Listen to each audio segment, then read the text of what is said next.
Всем привет! Вдоль дороги до Биг Будды огромное количество таких вот видовых кафе, где вы можете сесть и с таким нереальным видом пообедать или поужинать. Сейчас покажу вам поближе. Ну вот, смотрите, это же невероятно. По извилистой такой дороге мы едем уже последние, не знаю, наверное, минут 20. Но могу сказать, что на Биг Будду очень-очень хорошая дорога, широкая, такие вот бетонные плиты. Ехать практически одно удовольствие.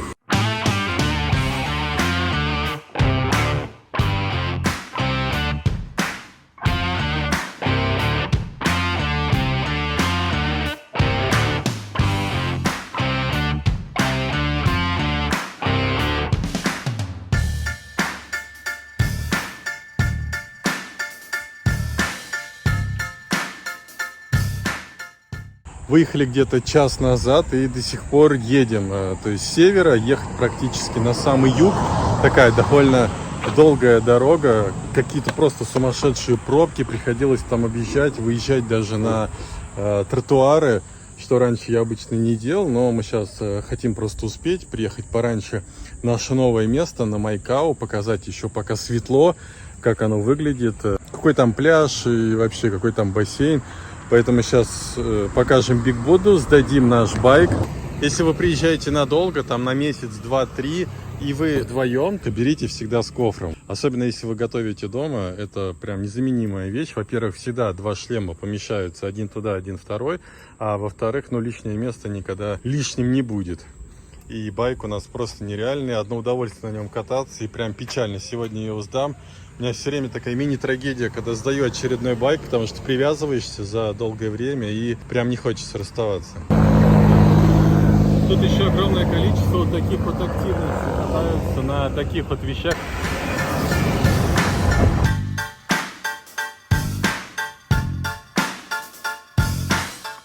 Ну вот, можно посмотреть, как правильно посещать храм. Маша сегодня, конечно, подготовилась, в принципе, как и всегда, одета полностью в соответствии с требованием храма. Не придерешься. В отличие от многих туристов, которых мы тут видели, все в шортах, с открытым животом, открытыми плечами. Ну и вход свободный, видите, не платишь ни копейки, как обычно и бывает в Таиланде. Аренда вот такого саронга стоит 150 бат. Видите, кто не подготовился, тот платит деньги. При входе можно увидеть такие различные божества, играет тайская музыка и пахнут благовония. Ну а дальше можно, конечно же, приобрести какие-то платья или еще что-то, где написана символика Биг Будды. Ну и, конечно же, слон. Это у тайцев священное животное, поэтому штаны, майки, футболки со слоном, это вот у них традиционное. Ну и виды тут, конечно, открываются просто невероятные. Наверное, самая высокая точка на Пхукете, да? Чем интересен Биг Будда, что здесь открывается вид на 360 градусов на весь остров. И когда вы сюда едете, тут достаточно длинная дорога и большой такой серпантин прямо вокруг вот этой горы, где находится Будда. Можно тоже наблюдать просто шикарнейшие виды, а также остановиться где-то в кафешке, передохнуть и посмотреть на эту невероятную красоту.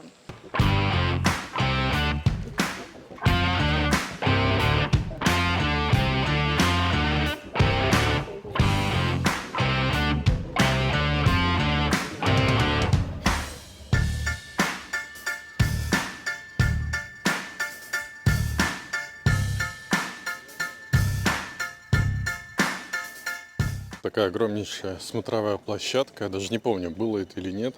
И вот отсюда уже реально видно практически весь остров. Красота какая. Можно смотреть и прям бесконечно. Можно сесть тут на лавочку и провести вот просто целый день, отдыхая, рассматривая красоты. Тут у нас хорошо видно Чалонг, там пирс, откуда отправляются многие лодки. Это у нас остров Ко Лон, а рядом находится остров Ко Хи. На нем есть Банана Бич, тоже как и на Пхукете. Мы прошли чуть-чуть еще дальше. Тут открывается вид уже на пляжи Катаной и так далее.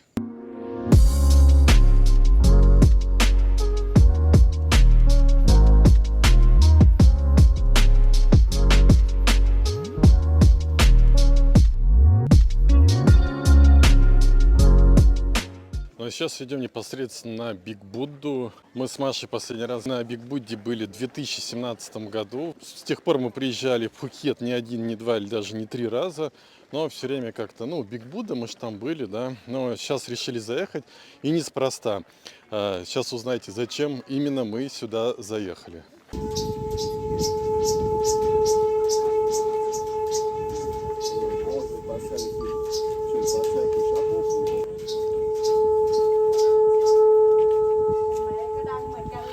Когда мы тут были впервые в 2017 году, вот эта площадка была еще не достроена, сейчас она уже в таком виде, в каком и должна быть, и это, конечно, очень здорово, потому что территория вся так благоустроена, здесь все очень красиво и очень, самое главное, удобно. Есть вот эти вот перила, раньше их не было. Сейчас нужно преодолеть небольшое количество ступенек, и потом уже насладимся видом еще выше. Вон кто-то, смотрите, даже с ребенком поднимается, тренированный.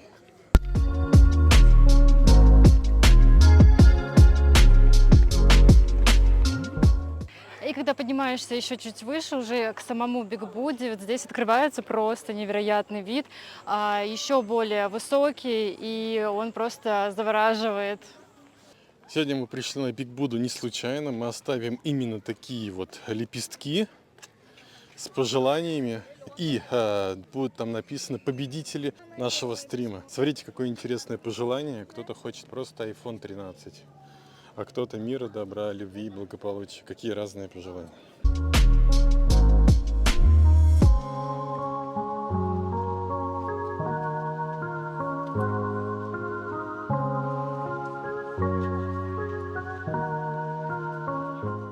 Ну и, конечно же, здесь есть Будды, которые соответствуют дням недели, в которой вы родились. Можете оставить своему Будде подношение, и вам, конечно же, будет счастье с этого. Какой именно Будда ваш, мы напишем в телеграм-канале. Обязательно подписывайтесь и смотрите.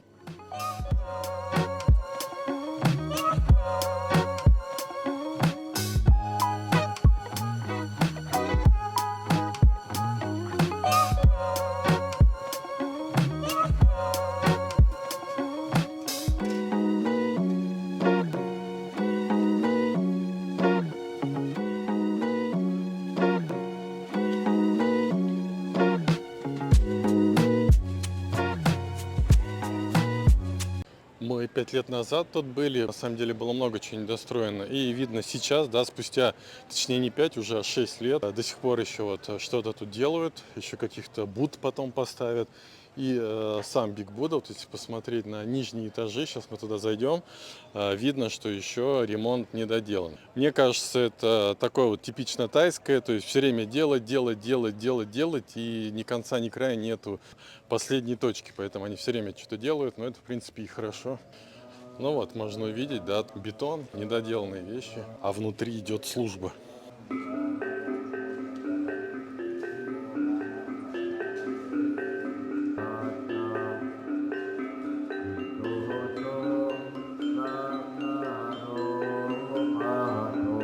Нужно обязательно снимать обувь, чтобы проходить дальше.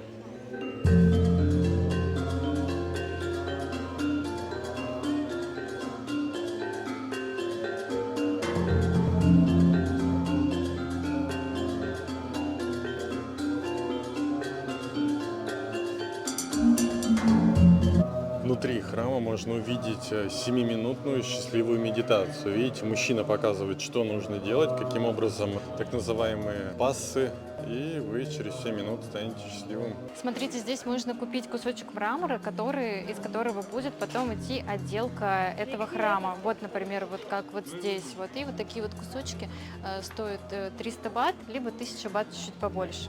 Конечно же, тут есть кошки и трехцветные.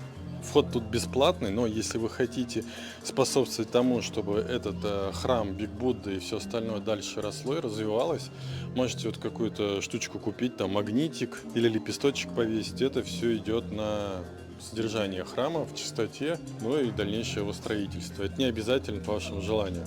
Мы купили 4 вот таких вот лепесточка. Сейчас будем записывать 400 бат, 4 лепесточка.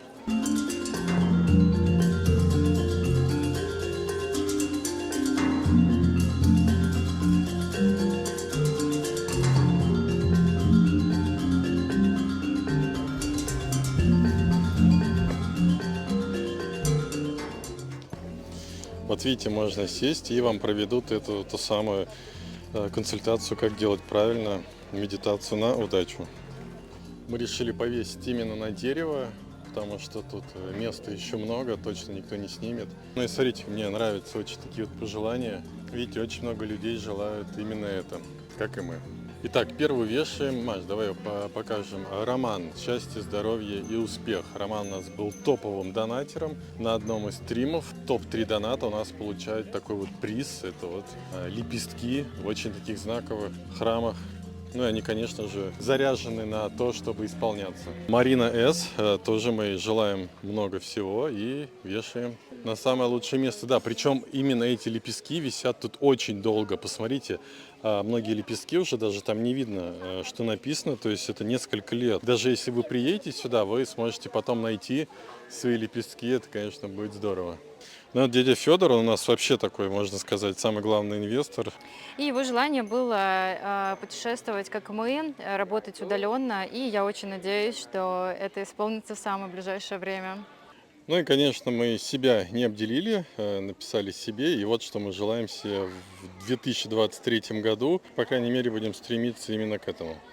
Будем надеяться, что в следующий раз, когда мы сюда приедем, еще будет висеть этот листочек. И у нас исполнится, да, наше желание. Рядом с Биг Буддой есть еще вот такой вот золотой Будда. И тут еще есть такое место, куда обязательно нужно зайти. И тут обычно все фотографируются, потому что фотки получаются просто нереальные на фоне все того же очень крутого вида.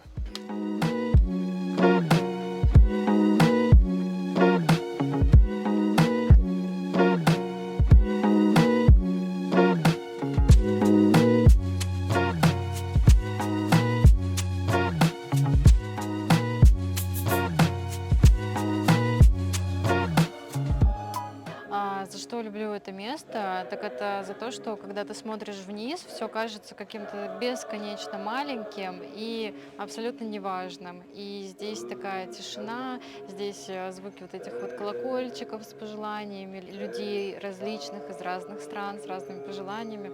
Это, конечно, просто невероятно. И атмосфера здесь прям такая какая-то магическая. Ну и смотрите, можно спуститься тут, где мы и поднимались, а можно по другой дороге. Мы обычно спускаемся по другой дороге, потому что там довольно интересный такой проход. Можно еще пофотографироваться.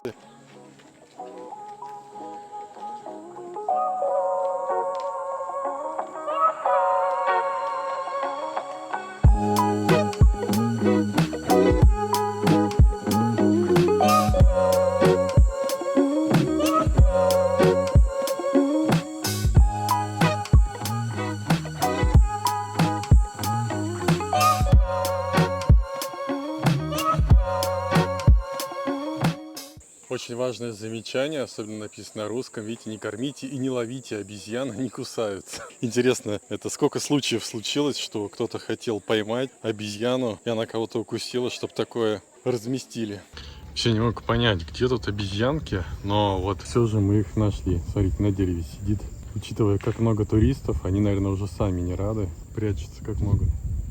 Ну и вот мы спустились уже чуть с другого ракурса. Тут можно посидеть в теньке, отдохнуть. Тут также лама может повязать вам на руку такую вот ниточку, которых у меня огромное количество. Она будет на удачу, на успех, на то, что вы попросите.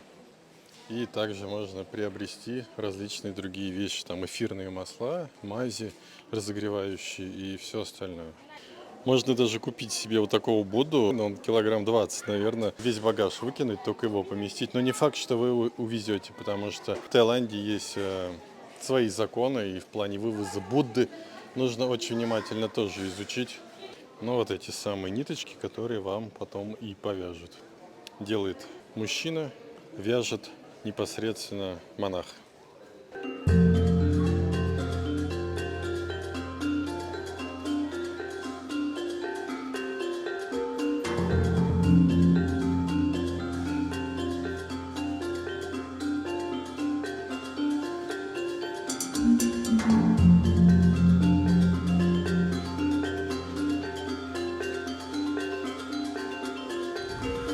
Ну что, мы привезли наш байк. К сожалению, уже отдаем. Не хочется отдавать. Очень крутой байк и очень хорошая цена. Где мы брали байк? На Пхукете. Я напишу снизу под видео. Наши соотечественники. Очень хорошие цены на Равайи. Кто хочет, пожалуйста, пользуйтесь. Сейчас сидим и, наверное, уже полчаса, если не больше, пытаемся заказать такси. Смотрите, вообще ничего не заказать. Просто без байка, конечно, путешествовать очень тяжело. Ну все, мы уезжаем. У нас уже готовы все вещи. Наши чемоданы стоят на улице. Ждем такси. Местечко, несмотря на то, что простое, достаточно хорошее. Очень здорово заселяться в новые места. Поэтому, если, допустим, где-то в Airbnb видите новое место, обязательно туда заселяйтесь, потому что здесь обязательно сделан ремонт. Здесь очень здорово все было сделано. Здесь не было тараканов, что очень круто, потому что, бывает, что там жильцы что-то оставляют, они тут заводятся. Не было тоже муравьев. Все прям очень здорово. Большая достаточно территория. Нам прям очень понравилось, несмотря на то, что были какие-то минусы. И, конечно же, у нас была кошка ручная, которую мы кормили. Тут не одна, тут целых две кошки и один кот к нам приходили. Мы всех кормили.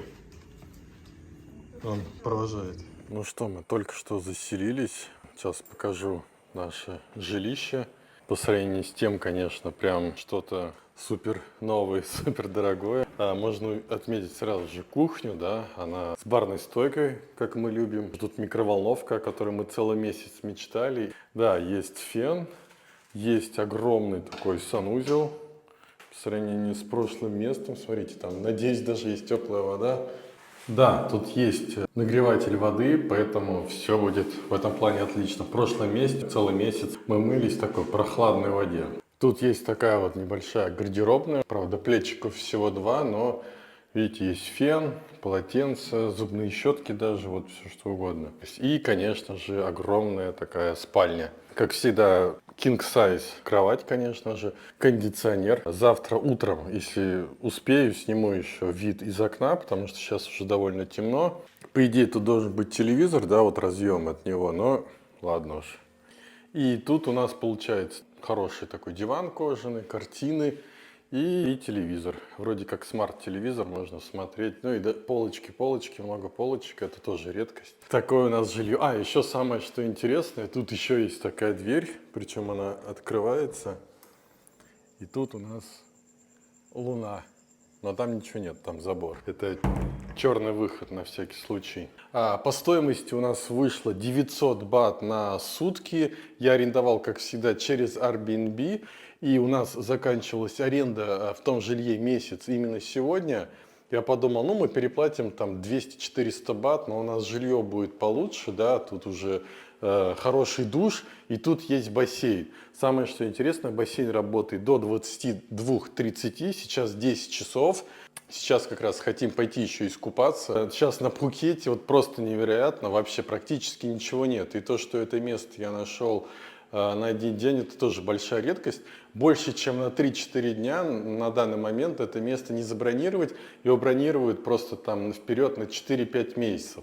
Вот похожее такое хорошее жилье с бассейном, однокомнатная квартира, где отдельно будет спальня, где хорошая кухня. Такое жилье разбирают, даже не важно где, даже рядом с аэропортом, где-то далеко.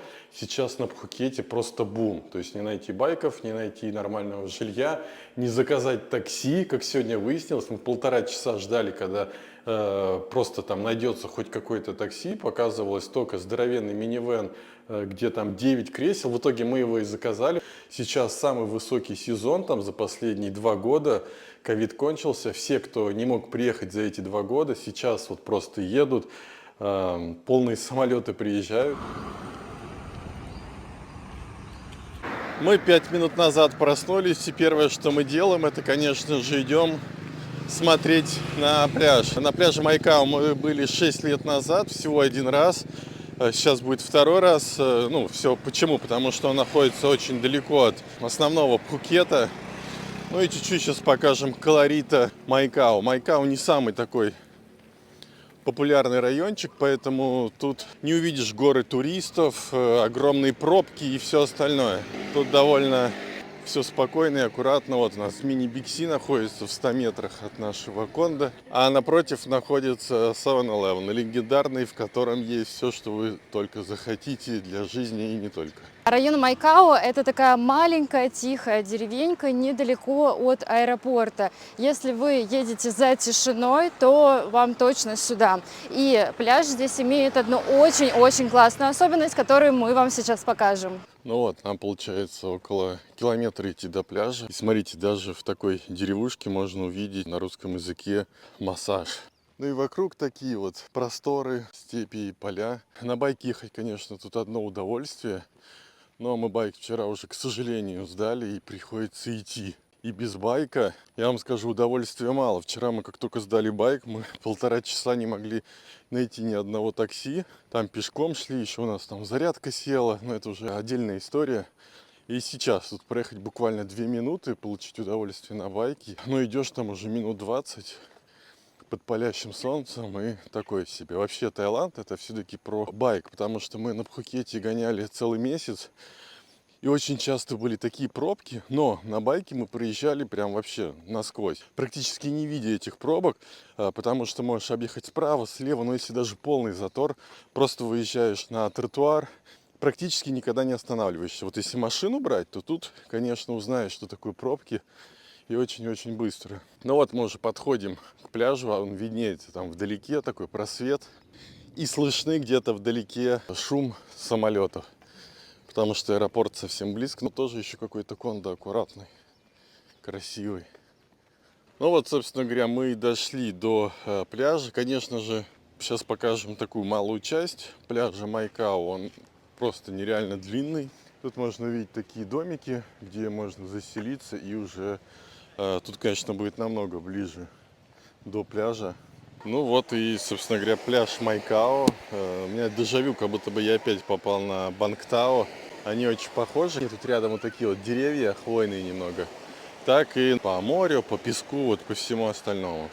Но он намного длиннее. Он около 10 километров, Бангтао 6-8 километров. Поэтому если вы хотите прогуляться вдоль пляжа, пройтись, кто любит там бегать, да, вдоль пляжа, вот этот пляж, это прям идеально для вас. Ну а, конечно же, у нас сейчас будет медуза-патруль. Сейчас Маша проверит на состояние медуз. Во-первых, посмотрите, здесь достаточно мало людей, что очень-очень, конечно, здорово. Как я говорила, здесь уединение.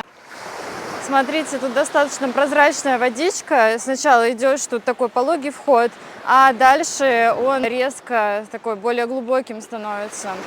И видно, что, посмотрите, какой цвет воды, просто невероятный. И здесь, конечно, купаться один кайф.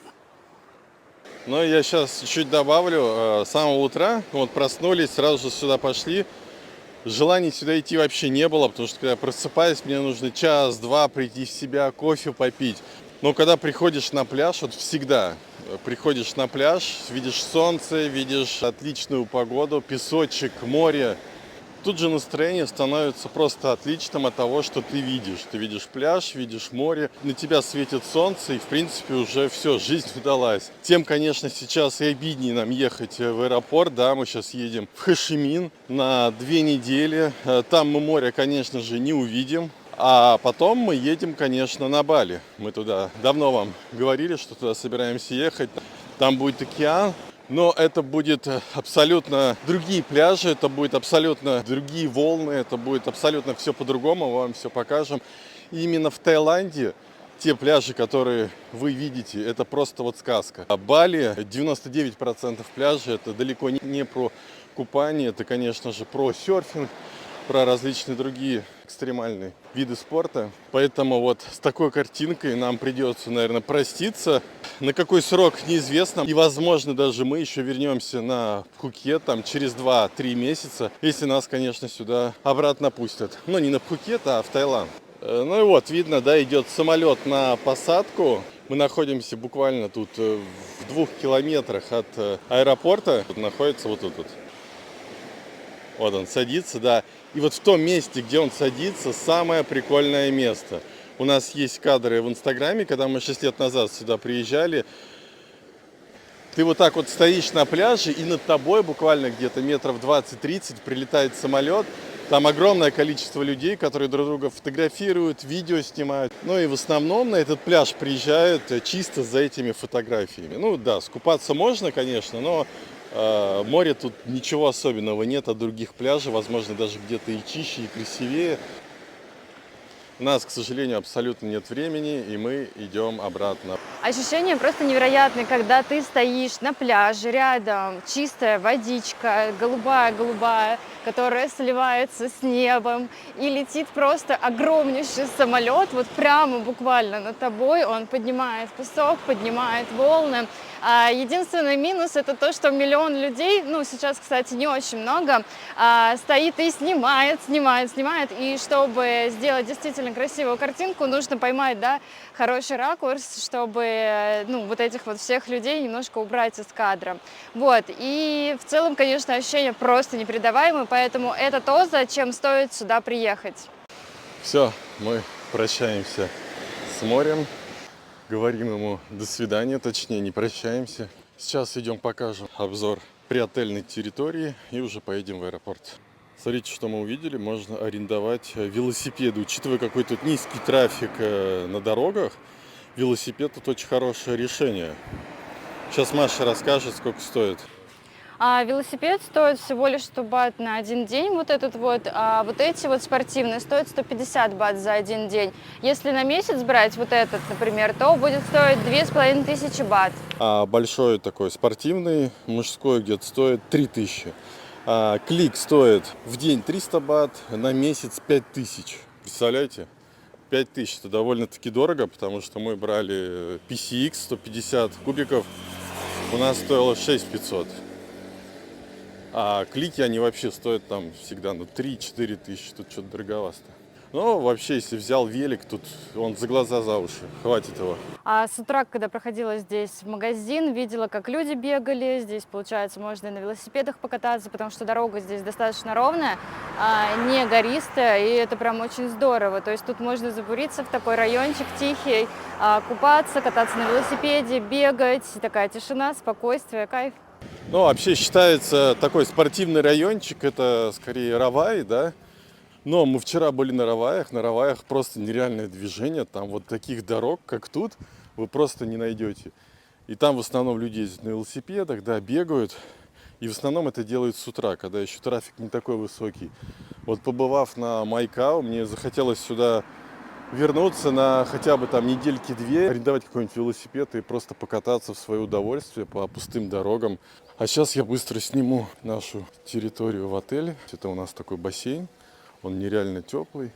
Тут такая зона, где можно посидеть, поработать. И также тут вот есть качели и беседка, где можно посидеть, поработать. Мужчина там как раз работает.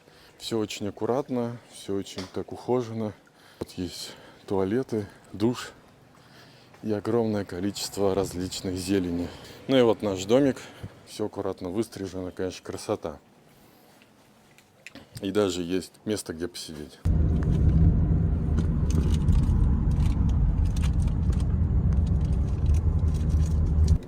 В аэропорт едем мы на индрайвере, всего 200 бат, выставляешь свою цену, изначально показывает 350, ставишь меньше и едешь. Все, в Таиланде осталось там считанные часы, дальше будет новая страна, что в ней ждет, конечно же, мы вам все покажем. Единственное, я хотел сказать, что когда такая частая смена мест, то есть мы в одном месте там сутки, где-то неделю, где-то две, тут за один месяц случается больше, чем за 3 года проживания в каком-то одном месте. Проживая тут, ты чувствуешь, что проживаешь такую настоящую насыщенную жизнь, нежели где-то, чем в одном месте. Конечно, наступит время, когда мы где-то степенимся, на более долгое время будем оставаться, там на 2, на 3, может быть, на полгода. Но сейчас пока есть энергия, время, там какие-то деньги, да, хочется побольше всего посмотреть и вам, конечно, показать.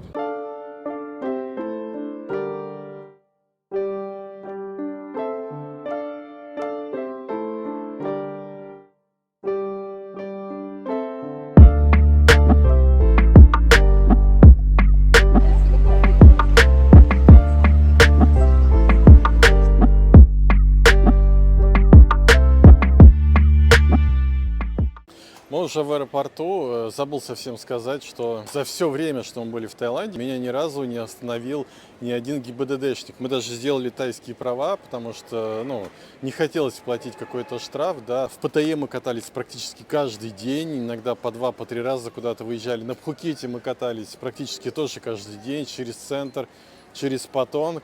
Везде, где только можно. Причем я даже не смотрел никаких чатов облав гаишников. Мы уже поменяли тайские деньги на вьетнамские донги. Они полностью все пластиковые. Если тайские, только 20-ка. 900 тысяч донги, да, правильно? Это нам должно хватить на такси и на покупку симки. Нам нужно в первую очередь купить симку, чтобы вызвать такси. По идее, должно этого хватить. Где-то через 2 часа включимся уже во Вьетнаме и будем показывать вам Вьетнам. Мы его ни разу не видели. Это новая страна, тем будет интереснее.